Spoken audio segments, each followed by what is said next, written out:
be available at, and that's really, really important. But this morning in the Observer, we can see up there, it seems to suggest that you are willing now to give some ground. Are you accepting that your original demand for 15% of a pay increase is too high? Well, I'm not going to negotiate on the airwaves, Laura, definitely not. But as soon as the Health Secretary gets into a room with me, whether that's through conciliation or a one-to-one, I'll certainly not be found wanting in my negotiations. So you would give some ground on that original demand? I'm not saying I wouldn't. And I certainly, as I said during the week, I won't dig in if he doesn't dig in. Okay, so you're indicating some flexibility there? Well, look what happened in Scotland when the First Minister asked to meet with me. And it was on a Friday, and by Friday evening we had suspended our strike dates for Scotland. So that's, again, very much demonstrating we aren't for digging in. That's not what nurses do, and I'm a nurse. So come on, let's have the discussions and let's have the negotiation. You know, in Scotland, though, there was a less generous offer from the government than your original demand. I just want to be really clear on this for our viewers. You're saying this morning you would accept less than you've been asking for so far in order to be able to pause these strikes? No, what I've said is come to the table and let's have the discussion.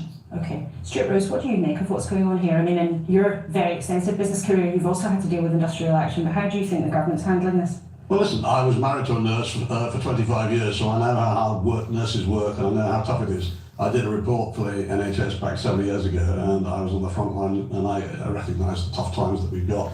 But listen, I'm a big believer that each of these issues that we've got with strikes needs to be dealt with on a one-to-one basis. I think that each needs to be looked at its own merits. The nurses do have a case, but let's look at it in a slightly different way, if I might.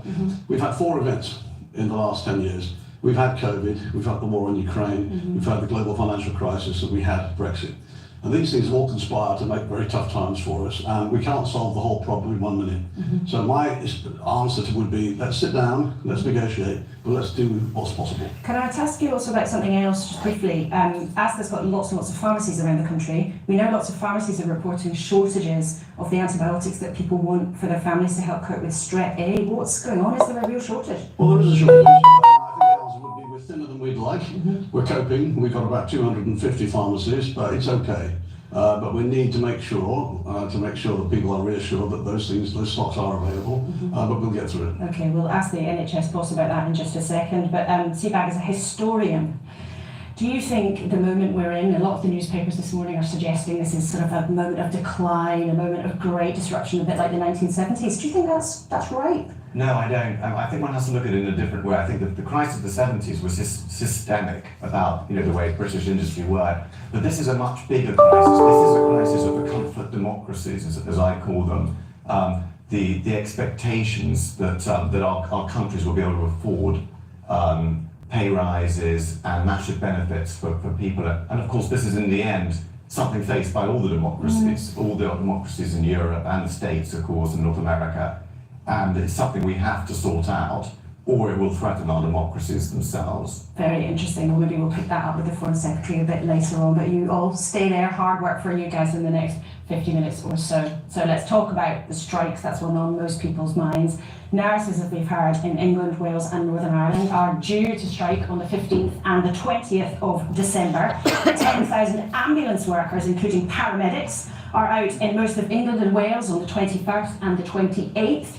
And in a minute we'll hear from the NHS, but let's fill in the rest of not a very happy calendar. Look at this over the rest of the month. Things could be very tricky because border staff will be striking for 8 days over Christmas and New Year. Posties are taking action too, as are rail workers, teachers, university staff, baggage handlers, bus drivers and driving examiners too. You can see we're in for a difficult few weeks. If you want to get anything done, December the 12th might be the best day. But without further ado, Professor Steve Powis, who's the Medical Director of NHS England, is here with us this morning. What did you make hearing Pat Cullen there? Do you think there is a chance these strikes might be called off? Well, obviously that's a matter for the Secretary of State and for Pat and the unions, but I think for us in the NHS, we've been preparing for the industrial action that begins this week for some time. We're working hard to make sure that we keep our patients safe on strike days and that we continue to provide the best possible care we can under the circumstances. We've asked local hospitals to contact patients in advance if their care is going to be disrupted. So the message here is clear. If you don't hear that your procedure or appointment is going to be rescheduled, then please do turn up as you normally would. But you're a clinician yourself. I know you don't want to get into the politics of the strike, but do you understand why your colleagues in the NHS feel they have to walk out? Well, our staff are under huge pressure at the moment. They've had a really difficult 3 years with the pandemic, and I know many of them will have agonised over whether they should tick the box for industrial action or not. Our job, of course, is to support them, whether they're taking action or not. But of course, pay is a matter for the independent pay review bodies, it's a matter for the government. But I, like everybody else, would like these disputes to be resolved as quickly as possible. And I think many of our viewers this morning will be really worried about what might lie ahead. We know people are already waiting a long time, not always getting the care that they would like. Will patients be safe in hospital on the strike days? Well, as I say, we're working hard to ensure that patients are safe. Everybody in the NHS wants patients to be safe. Remember, emergency services will be maintained, so if you have a life-threatening condition, then please do continue to call